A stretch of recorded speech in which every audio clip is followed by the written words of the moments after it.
coffee first. So for today's video, we will be covering there are actually only 7 right now. Well, I hoped I could do a top 10. But we will be covering, well, at technically 8, but one of them is shared, which you'll see. The meme bloodpoint add-ons for killers. Now, most of the killers in the game have some form of a meme add-on where it basically prevents you from using a certain aspect of your power in exchange for giving you more blood points for that category. It's basically an easy way to get extra blood points, especially if you're confident at a high level and you're like, okay, I want to fuck around. But there's actually a decent amount of interesting builds, so I want to talk about some of these builds. So I figured, fuck it, we'll make a video. Not every killer in the game actually has these. So most of your original characters, in fact all of them, Trapper, Wraith, Hillbilly, and Nurse all have them. Nurse actually has 2, believe it or not. You also have one on Bubba, which he shares with Billy. And there is one on Deathslinger, and there is one on Freddy. All the other killers in the game do not have a bloodpoint meme add-on. What I mean by this is, for example, if you look at the Nurse has some very powerful add-ons. She has, like, Fragile Wheat. This is a very powerful add-on for her. She has meme add-ons, such as the Torn Bookmark, which it gives you something, but it also takes something. And it's basically a meme add-on because it actually hurts you to use it. And then there's meme bloodpoint add-ons, like this, which take away and give you a little bit extra blood points. So what we're going to be doing is we're going to be talking about, in order, ranking them from bottom to top of worst, or from best to worst of these meme add-ons. So, there are 7 of them. I said this before, I'm going to reiterate that. So starting at number 7, we actually have the Trapper. The Trapper's meme add-on actually has a decent amount of play. So his meme add-on is the padded jaws. The way this works is, when a survivor steps in a bear trap, and if they free themselves, or are freed from the trap, it doesn't damage them. So if an injured survivor steps into a trap, they will get out of the trap as injured. If a healthy survivor steps in the trap, they will escape as healthy. Normally, if an injured survivor steps in a trap, well, they leave injured. A healthy survivor steps in a trap, well, then they leave injured. Well, not really. And this gives double blood points for trapping survivors. There is actually, this is probably the best add-on you can run of this group, because you can actually run this with other add-ons. So, the first add-on that I would recommend running this with is the Honing Stone. This is probably the easiest one too. So, the Honing Stone instead inflicts the dying status effect if they free themselves. So, survivors are not going to want to get themselves out of a trap, because if they do, they're going to go down. So, not only do you get the bonus blood points from the padded jaws itself, but you will be able to down them instantly. However, the downside is that you only carry 1 trap, because you're not bringing a trapper bag. And that's a pretty big downside to, like, every trapper build out there. But it is a solid and interesting idea. The second build that I would recommend you running would be the Wax Brick. The Wax Brick reduces the chances of them escaping a bear trap. Now, I would run this because your goal is, if a survivor's in a trap, even if they don't get injured, you can still grab them out of the trap. So, as a 115 killer, you can use this to your advantage to bum rush where the trap is, pick them up, and you still get the bonus blood points for the trap. The last add-on combination I could recommend would be the Bloody Coil. This makes it so that healthy survivors that disarm the trap instead get injured. This is a bit of a role reversal. Most survivors are not expecting to step in a trap, but with Bloody Coil, they may try to avoid sabotaging. So this is a good way to get survivors. I call it a weird anti-conditioning build. So you condition the survivor to step in the trap and try and get out of it, rather than disarming the trap and injuring them. It's a bit of reverse psychology, but most survivors don't pick up on it. This is only like if you're playing at like high level, where people are like actively running around disarming your traps and stepping in your traps. You have to have a good map that's pretty proactive with this. You have to have something like a a Haddonfield or game, something where you lay down traps in places they have to go in order to force them to either disarm or step in it to get the effect. But it's an interesting meme build. The next one we're going to cover is off of the Wraith. This is the Beast Soot. I am covering this as number 6 because there is a build around this that I kind of like. I was going to put it at 5, but I'm going to put it at 6. The way this works is when you are playing as the Wraith and you are in your cloak, you have no terror radius. You are undetectable. This add-on makes it so that your terror radius is no longer suppressed while cloaked. You are not undetectable. You are just a shimmer. And you still have to uncloak yourself in order to get out of this. However, you will get 100% bonus blood points for stalking and surprise attacks, but you're not going to get too much of that. There is some interesting ways to build around this. You can build around this a little bit with some perks and a little bit with some things. So, the first perk build we're going to talk about is Big Terror Radius Wraith. And that involves running Distressing with this add-on. So you have an even larger terror radius and a cloak. And your cloak doesn't hide your terror radius at all. So this is kind of an interesting meme build where you get double blood points for the deviousness and you get double blood points for the surprise attack and the stalk. So it's a fun meme build. We have what I like to call silent but deadly. It's not really silent, but it is deadly. So for this, you're going to need Monitor. And in addition to this, you'll need the other add-on. You need the Ghost Soot. So the way this works is the Ghost Soot, which is one of the best add-ons for Wraith, is after uncloaking, your terror radius and red stains stay hidden for 6 seconds. So it means that after you uncloak, you're still basically undetectable. The reason why this is a good combo is because you can use this as a kind of a reverse psychology. When survivors hear a terror radius, they generally tend to, like, start looking for an escape plan wherever they're at, or they start looking to move away.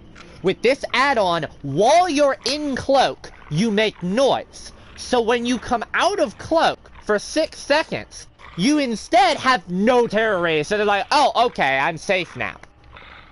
It's a bit funny, and it works great with Monitor, because Monitor doesn't apply until you come out of cloak.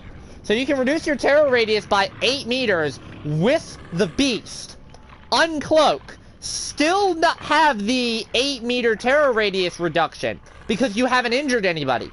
And then when you hit somebody with the Ghost Soot, you still have your terror radius for 6 seconds, is suppressed. And when your terror radius comes back, it'll then be 8 meters larger because of Monitor. This is a pretty good low-tier stealth build combo on Wraith. But other than these two singular builds, the meme build and the Double Trouble, Silent but Deadly, this is not very good. The next killer we have that's coming in at number 5 is the Deathslinger. The Deathslinger has an interesting add-on called the Rickety Chain. The Rickety Chain makes survivors break easier. It's 50% easier from that, but it gives you 50% bonus blood points whenever you spear them, which is whenever you hit them with your harpoon gun. So when you go to reel them in, they'll be able to break the chain easier. I have this at number 5. There's only one build that this really works in. You can actually pair a couple of add-ons with it. They're not really great. You can run an increase in reeling speed. I wouldn't recommend it. Reload speed is always the best thing you can run on a Deathslinger. But you can run the reeling in speed so that you can get him into you quicker so you can hit him. Another thing that you can do...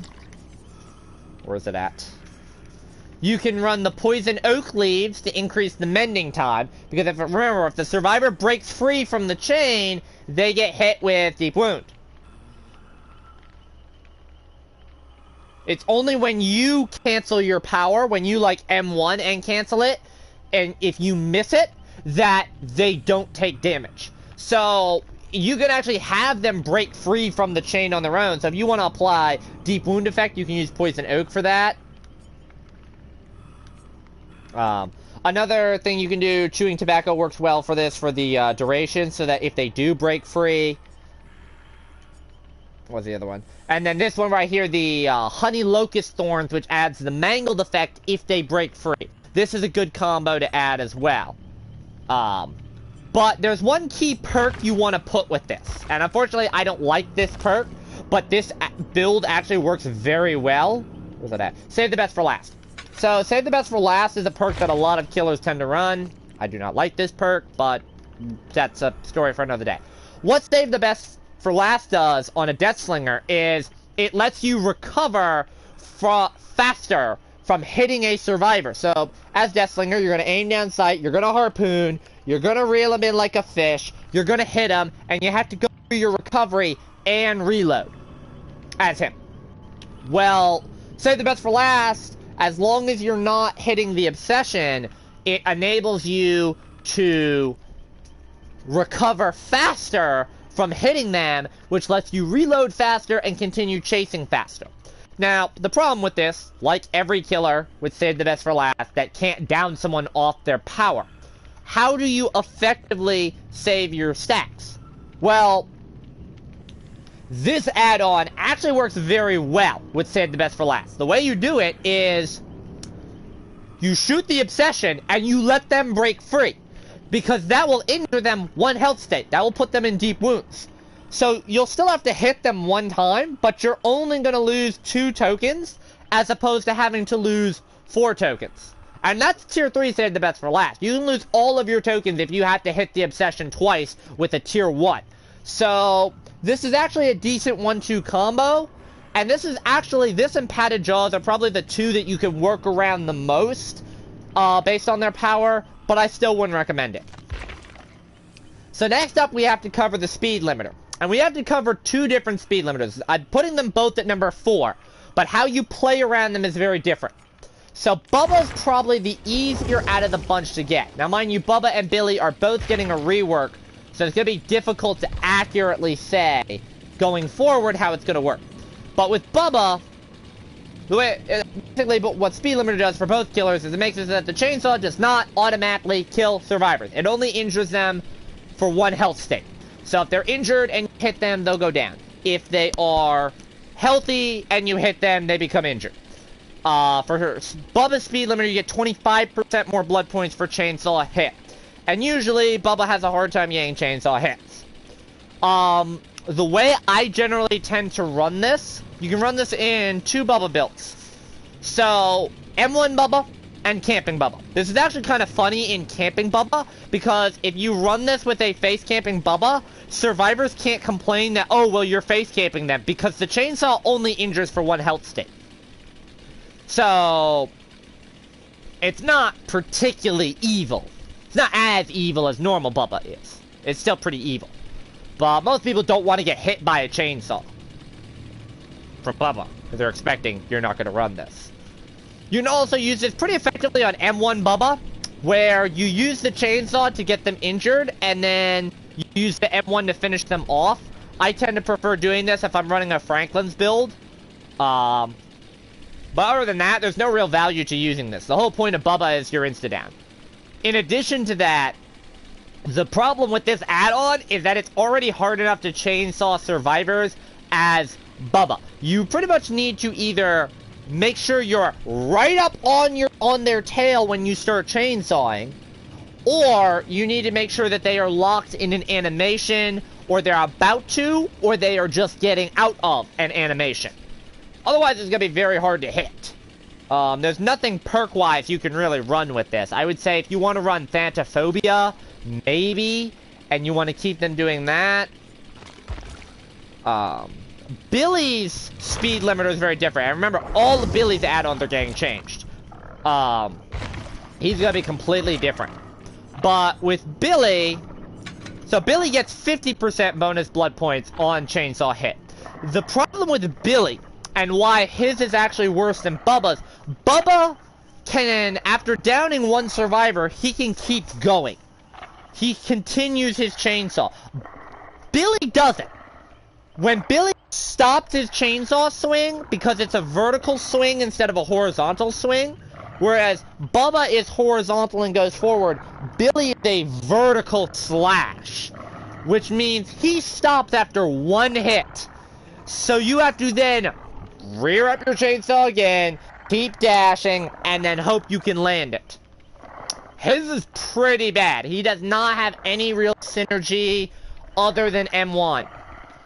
This is not a bad add-on if you're exclusively using the chainsaw for mobility purposes. That way there, if you do randomly hit a survivor, you're simply just getting bonus blood points for it and keep chasing. So if you're playing M1 Billy, this is a good add-on for you. But you don't want to play M1 Billy. So, at number 3, we have one of the nurses 2. That is the white knit comb. I'm putting the white knit comb at number 3 because it is the least offensive of her add-ons. And believe it or not, I would actually run the white knit comb or over her ebonies. That is how bad her ebony add-ons are, in my opinion. So what does the white knit comb do? It moderately decreases the distance of the blink lunge range, but it gives you 100% bonus blood points. Basically, what happens is, the nurse blinks, she teleports, she gets a window of time where she can smack you with a lunge out of her blink. This shortens that in half. So it takes it from a Mike Myers Tier 3, which is a 0.6 second lunge, down to a Mike Myers Tier 1 lunge, which is a 0.2 second lunge. It's a pretty big difference. Basically, it's a Tier 1 Baby Myers. If you have a precise enough blink, where you can just blink on top of them and smack them, this add-on is not going to be to your detriment. This add-on will basically give you double blood points in that score category. However, the nurse, well, she does have a bit of auto-aim, which is one of the things that makes this add-on a bit easier. I wouldn't recommend this. It is the least offensive of her, and it's at number 3 because the nurse is one of the hardest killers in the game to play, especially on console. And she has not one but 2 meme add-ons for blood point categories. Already having the most difficult power to use in the game, and you're giving her 2 of these. And this one right here is a big fucking trade-off. Unless you can actually control nurse blinks and know nurse blinks inside and out, this add-on is useless to you. At number 2 is Freddy's add-on. Freddy's add-on is fucking egregious when you think about this. Okay? Alright. Freddy has 2 separate powers. He has his teleport base, which lets him teleport between gens. That's not effective. Then he has a dream ability, which that power itself gets split into 2 categories depending on the add-on you run. In base, you have dream snares. They're these little traps you lay on the ground. Survivor steps in, they scream, ah! And they get slowed down, and they give away their position. And the other one that you have to run an add-on for are the dream pallets, which basically let you create fake pallets. So Survivor throws it down, you can swing through it because it's not a real pallet and hit them. And it's like, haha, I got you, type thing. But it only affects them when they're asleep. Snares are actually pretty strong. You can actually shut down a lot of the stronger loops in the game by properly placing your snares. And just putting the snare down in a position so that the survivor has to trigger it, they have to slow down, and that can let you close the distance and hit them before a trap, before like a pallet or a vault or something like that. It actually works well. Well, what this does is it basically removes that speed penalty. Takes it from a 15% speed penalty to a 5% speed penalty. Nah. And it doesn't even give you bonus blood points for if they trigger a dream snare. It gives you 200 bonus blood points for deviousness. The issue with that is the deviousness category is what you get for using your power. That affects, it goes up, it caps at 8,000. Now, most of the individual scoring categories cap a lot smaller than 8,000, but the reason why this is a problem is if you run other add-ons. For example, if you run bonus blood points in the deviousness, or if you run distressing, The only way that this really works is if you use this as a tracking method. So if you use this as a, I'm going to trap this so I know survivors are here, I'm not actually going to slow them type. But it's you don't need that. Freddy is a strong enough killer where he doesn't need an add-on for tracking, and especially, and this is the thing compared to Nurse, when you consider how powerful his add-ons are. Okay, Class Photo, which is a stealth ability. You have Swing Chains for slowing down Gen Speed. You have Jump Rope, slowing down speed. You have Teleport Recovery. You have Fake Pallets. You have Blindness on Pallet or Snare. You have Aura Reveals. There are a lot of good add-ons that he has to where even if you do need that extra tracking help, you are actively hurting yourself by using this in one of those slots. And the last, probably the most egregious bloodpoint add-on, not the most egregious add-on period, but the most egregious bloodpoint add-on in the game. First off, it's a yellow add-on. Let's start with that. Now, Speed Limiter is a yellow add-on as well, but I'm not going to shit too much on Speed Limiter, because Bubba and Billy don't have a meme add-on at Brown. Okay? The Nurse has a Brown meme bloodpoint add-on, and they gave her an even worse meme bloodpoint add-on and made it a yellow. Okay? I wouldn't even fuss if the white knit comb was, say, the yellow, and the dull bracelet was the brown. This is just insulting, is what it is. This is utterly insulting. So, as the Nurse, who is slow as fuck, she's what, 91, 93% movement speed? 93. Forget if it's 90 or 93. She's not even 95%. Let's just call it 93.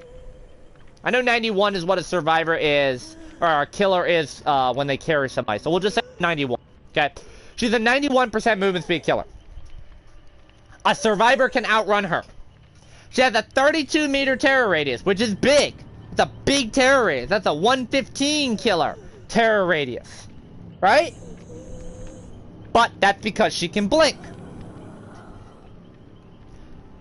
So, it would make sense that if you want to cover more ground as a Nurse who has to teleport in order to cover ground, you would want to have some nice range. A good long distance blink.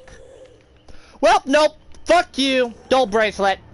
Moderately decreases maximum blink distance. This add-on actively hurts you, and no amount of blood points is going to help you there. By decreasing your maximum blink distance, you cannot fucking go far enough. You can maybe blink around a loop. You can use this at loops. Or you can blink from one loop to the next. And that's about it. Now, it does give you 100% bonus blood points for a precise blink, which is when you blink on top of Survivor and hit them. But you could run the white knit comb, get the same general amount of blood points without sacrificing your blink range. You sacrifice your lunge range, which is preferable, because as a Nurse you can still pressure people by teleporting to a general area. Yeah, this is just insulting. And as a forewarner, now that this list is over, as I record this, the Billy and Bubba reworks are on the PTB, and they both have some pretty juicy add-ons. There are some utter dog shit add-ons, and then there are some pretty good add-ons. So, we're not gonna delve into those add-ons until they come out to live, and then we'll do some fact-finding missions, because I also need to get those stats. But, hey for watching, I hope you all enjoy.